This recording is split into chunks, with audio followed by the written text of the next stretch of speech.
Kali ini saya akan sharing ya informasi tentang review lah ya perkembangan bisnis United Tractor ya alias UNTR nih.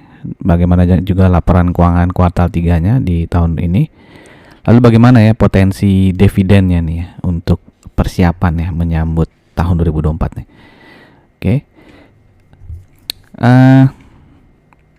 Kita mulai ya. Seperti biasa ya, kita kenalan dengan UNTR walaupun sudah terkenal ya.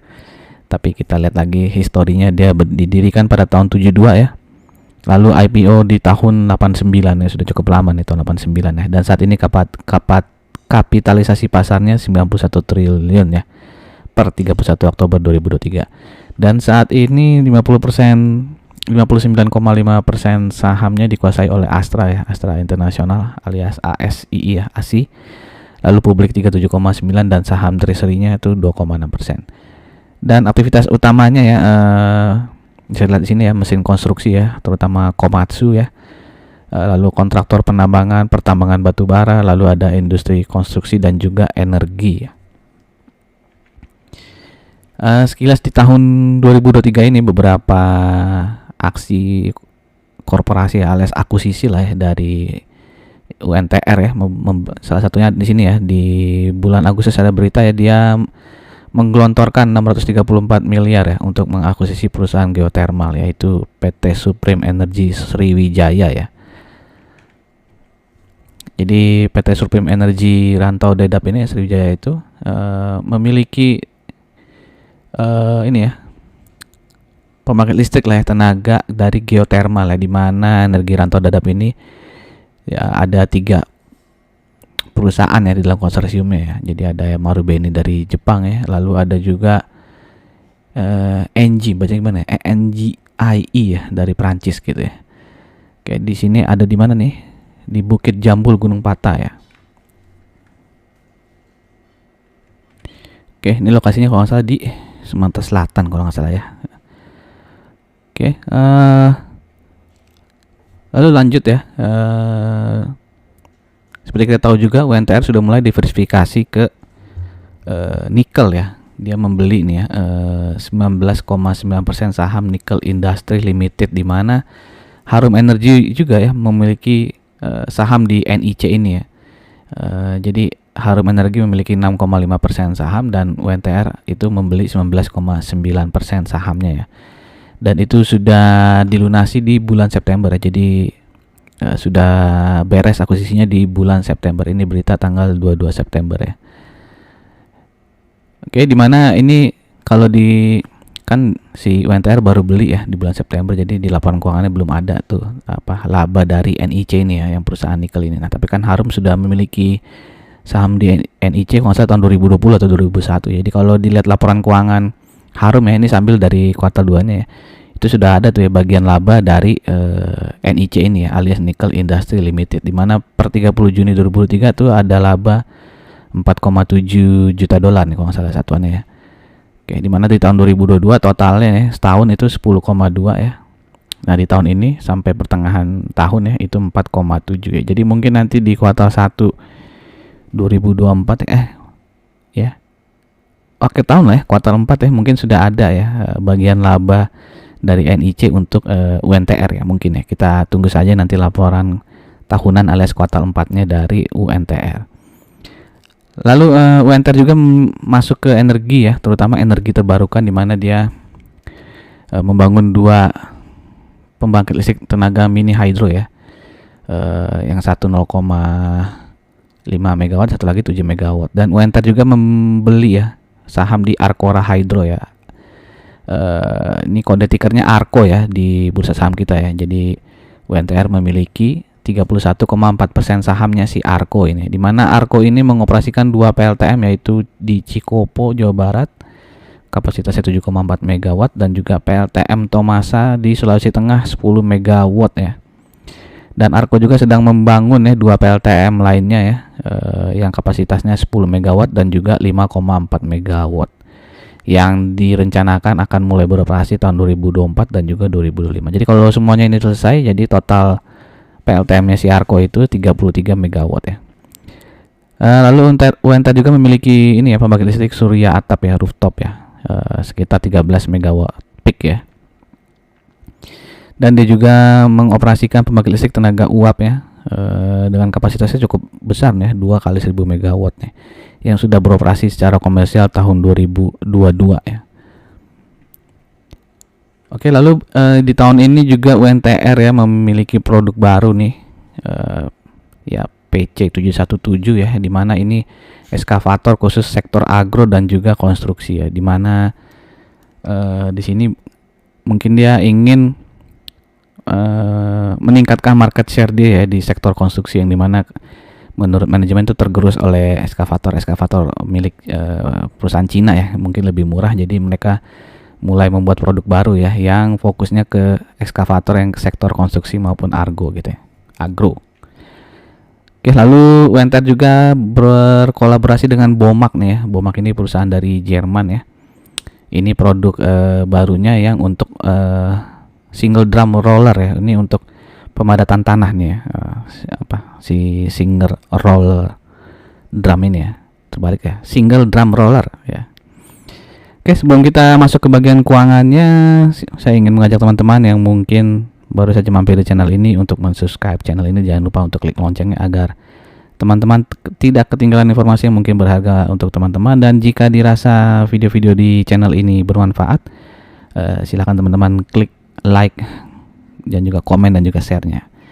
Terima kasih untuk semua yang sudah sering mampir ke channel ini ya, yang sudah like, komen maupun share video. Kita lanjut masuk ke laporan keuangannya, di mana tahun 2022 pendapatan dari UNTR naik 55,56% dan profitnya naik 104% ya, menjadi 21 triliun tuh ya tahun 2022. Di tahun ini kuartal satunya profitnya masih naik ya 23%, tapi di kuartal 2 turun 2,37% dan di kuartal 3 ini turun 25% ya dibandingkan kuartal 3 tahun lalu. Nah, ini per Oktober ya, data per Oktober penjualan alat beratnya di merek Komatsu ya, itu ada penurunan 8% ya, dimana masih pembelinya itu kebanyakan dari tambang ya. 62% alat berat Komatsu dibeli oleh sektor tambang, diikuti oleh konstruksi ya, dan juga kehutanan selanjutnya, dan selanjutnya yang paling kecil adalah perkebunan. Sedangkan untuk merek ini ya, Scania dan truk UD, merek UD, itu ada kenaikan ya 248% ya, dibandingkan yang Scania naik 248% ya dibandingkan tahun lalu ya. Tahun ini dia menjual 633 unit, tahun lalu hanya 182 ya. Sedangkan untuk UD Trax-nya turun ya, ada 32% turunnya dari 376 unit ke 257. Oke, lalu untuk penjualan spare part maupun services bisa lihat di sini ada kenaikan ya 18% nih dibandingkan tahun lalu. Untuk produksi batu bara ya sampai Oktober ini, di tahun ini yang warna hijau nih apa nih? Pemindahan tanah ya. Produksi batu bara berarti yang warna kuning ya. Di mana ada kenaikan produksi batu bara 17% ya dibandingkan tahun lalu. Sedangkan pemindahan tanahnya itu ada kenaikan 25%.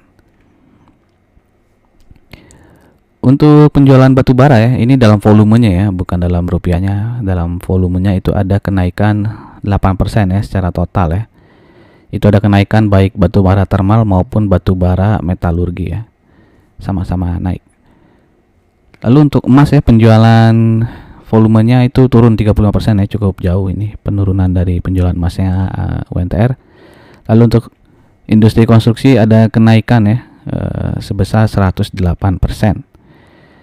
Nah, ini kalau ditotalkan semua ya, pendapatannya itu selama kuartal 3 ini ya, dari kuartal 1 sampai kuartal 3 itu ada kenaikan 7% ya, dimana bisa lihat di sini pendapatan UNTR paling banyak disumbangkan oleh sektor yang warna biru ini ya, kontraktor penambangan. Lalu yang kedua adalah mesin ya, konstruksi ya, itu tadi Komatsu maupun Scania tadi ya. Lalu yang ketiga adalah pertambangan batu bara ya, seperti itu. Lalu yang paling kecil ya masih energi, itu paling kecil ya, yang dari tadi PLTM ya, mini hydro tadi ya. Nah, kalau secara ini ya bisa lihat ya, 9 bulan terakhir ini itu di pendapatannya naik 7% ya dibandingkan tahun lalu. Lalu laba bersihnya itu ada penurunan kecil saja ya, 3% ya. Yang tadinya 15,8 triliun menjadi 15,3 triliun ya labanya. Lalu untuk earning per share-nya ada penurunan kecil juga 1% ya. Di mana tahun lalu sampai September itu 4.283, tahun ini 4.222,6. Oke, nah di Public Expose bulan November lalu ya, 28 November itu ada pertanyaan ya, bagaimana dengan target finansial dan operasional tahun 2024 dari masing-masing lini usaha ya. Jadi untuk alat berat itu diproyeksikan ada penurunan ya penjualan ya. Di mana manajemen di tahun 2024 hanya menargetkan Komatsu di level 4.000 ya. 4.000 unit ya. Padahal kan kalau di tahun 2003 ini ya, tadi Komatsu berapa? Ini ya. Udah 4.600 ya. Itu baru sampai bulan Oktober ya, 4.600.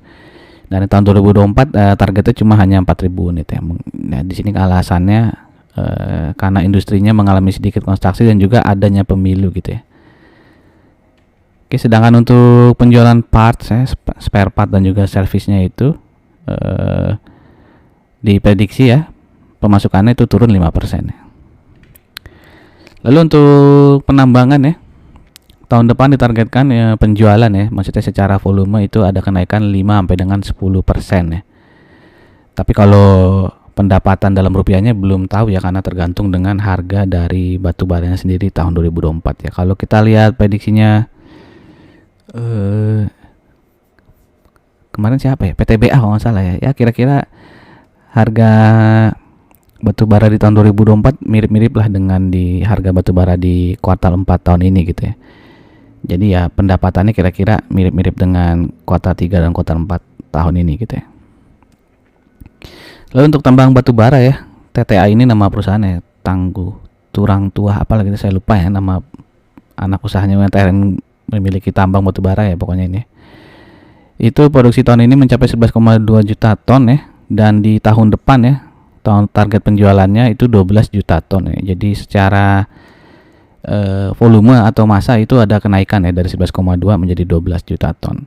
Untuk bisnis emas ya, di tahun ini penjualan itu 175.000 ons dan di tahun depan itu ditargetkan naik ya menjadi 235.000 ons ya. Jadi kalau kita summary lagi, kita rangkum ya, berarti penjualan alat berat kira-kira ada penurunan ya, di mana Komatsu hanya ditargetkan 4.000 unit saja ya.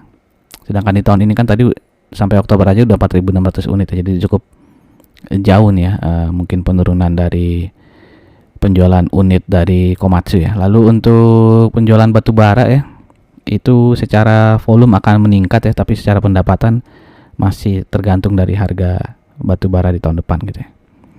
Oke, sekarang kita masuk ke rasio-rasio yang kita bandingkan dengan beberapa perusahaan lain ya. Sebenarnya UNTR ini kan masuk ke industrial ya, sektor industrial ya, subsektor industrial goods ya. Cuman karena dia memiliki tambang batu bara juga, saya bandingkan juga lah dengan perusahaan batu bara ya. Perusahaan sejenisnya kan Hexan lah ya. Ya, jadi bisa dilihat di sini earning per share-nya 5.531, jadi cukup tinggi ya, hanya kalah dari ITMG nih. Untuk PR juga ya lumayan, yang paling mahal nih ya, hanya kalah dari MCOL dan juga Hexa ya yang 4,7 kali. Lalu untuk PBV termasuk murah ya, 1,02 kali ya, lebih murah dibandingkan Hexa yang 1,7 nih saat ini ya. Lalu untuk ROE cukup besar ya, 24,78 ya, tapi masih kalah dari ROE nya Hexa nih. Sedangkan untuk DER ya, UNTR ini lebih baik ya dibandingkan Hexa ya, yang cukup tinggi nih DER nya 1,71 ya. Oke, sedangkan subsektor industrial goods bisa lihat di sini. Jadi saya masukin aja dua-duanya, subsektor industrial goods PER-nya 2,46. Berarti kalau di sektor industrial goods ini UNTR PR-nya lebih tinggi ya daripada subsektor industrial goods, tapi dia lebih rendah dibandingkan subsektor oil gas and coal ya, yang PR-nya cukup tinggi di 6,26. Untuk PBV 1,02 itu lebih rendah ya dibandingkan PBV subsektor industrial goods, dan juga lebih rendah dari yang oil gas and coal ya, yang 2,56. Untuk DER ya lebih rendah ya dibandingkan dua subsektor ini ya, yang DER-nya 2,46 dan juga 0, DER-nya oil and gas dan coal lebih rendah ya, 0,67 ya dibandingkan si DER-nya UNTR. Oke, jadi kalau kita lihat historinya si UNTR sendiri ya, 5 tahun terakhir ya, PR-nya itu rata-rata di 8,24 ya. Jadi saat ini itu jauh di bawah rata-ratanya ya. Jadi bisa kita bilang dia under value ya, under value jika dibandingkan dengan histori UNTR 5 tahun terakhir. Jadi bisa dibilang murah nih gitu ya. Lalu untuk PBV-nya sendiri rata-rata 5 tahun itu di 1,38 dan saat ini di 1,13. Jadi lagi-lagi ini bisa kita masukkan kategori under value ya kalau kita melihat dari sisi historinya UNTR itu sendiri. Oke, lalu ini chart dari UNTR terlihat di sini banyak gap ya, ada 2 gap yang belum tertutup ya. Paling atas itu di 31.000 ya setelah dia bagi dividen di bulan April nih. Lalu ada juga gap yang setelah dia bagi dividen interim ya di 27.000 ya. Oke, bisa lihat di sini kalau kita lihat secara EMA 20 dia sudah terlewati ya, EMA 20 ya, dan dia sepertinya terlihat bisa bertahan di atas EMA 20-nya ya. Apalagi nanti kalau dia bisa menembus EMA 50-nya yang warna hijau ya, berarti bisa dibilang secara short term dia sudah mulai uptrend ya si UNTR ya.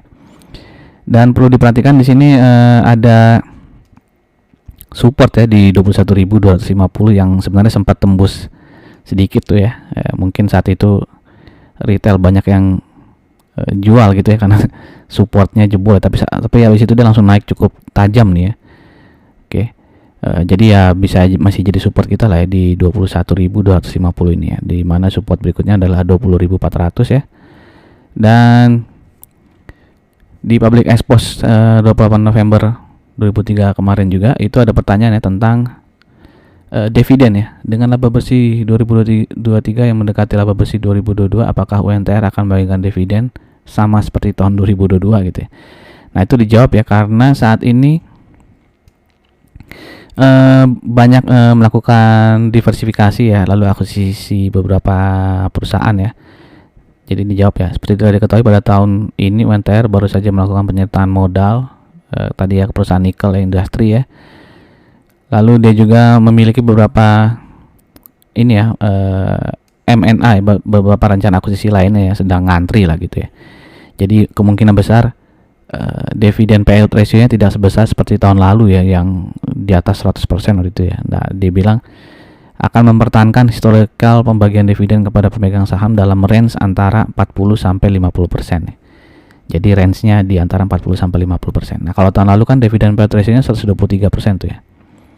Nah, sebelum ini itu kan di antara 40 ya sampai 45 sebenarnya sih, sempat 39 juga gitu ya. Nah, lalu di Oktober kemarin dia sudah membagikan dividen interim ya Rp701 nih ya. Mungkin teman-teman juga sudah ada yang dapat ya dividen interim UNTR ya.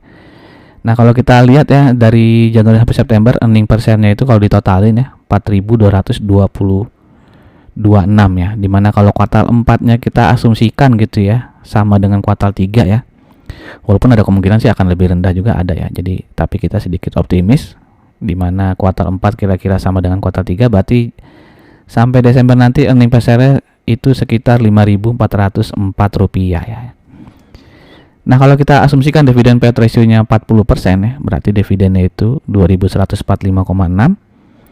Yang kalau kita kurangkan dengan dividen interim yang sudah dibagikan di Oktober, berarti sisa dividen yang kita bisa harapkan itu adalah Rp1.444,6 gitu ya. Dan kalau kita bagi dengan harga penutupan di hari Jumat kemarin ya di 22.625 nih ya, 22.625, berarti dividen yield-nya sekitar 6,38 ya. Ini dividen finalnya doang nih, 6,38% ya.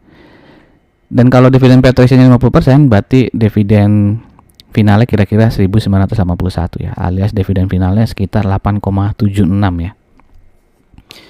Jadi ya seperti itu ya potensi dividen final dari UNTR ya.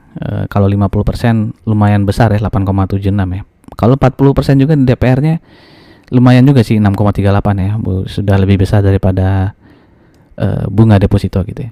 Nah, bagaimana menurut teman-teman, apakah UNTR masih menarik untuk dibeli ya, khususnya untuk teman-teman yang investnya itu adalah mengandalkan dividen ya, apakah masih menarik dividen dari UNTR? Kalau dari secara ini ya posisi PBV-nya yang jauh di bawah 5 tahun dan juga PER-nya ya yang jauh di bawah rata-rata 5 tahunnya. Harga UNTR ini sebenarnya sudah cukup menarik sih ya di harga 22.625 gitu ya. Tapi ya silakan ya sharing komen teman-teman ya terkait dengan UNTR ini. Silakan tuliskan di kolom komen biar kita bisa diskusi lebih lanjut. Oke, demikian saja video kali ini. Semoga berguna untuk teman-teman. Sekali lagi jika dirasakan bermanfaat, silakan klik like, komen, dan share. Sampai jumpa di video-video berikutnya.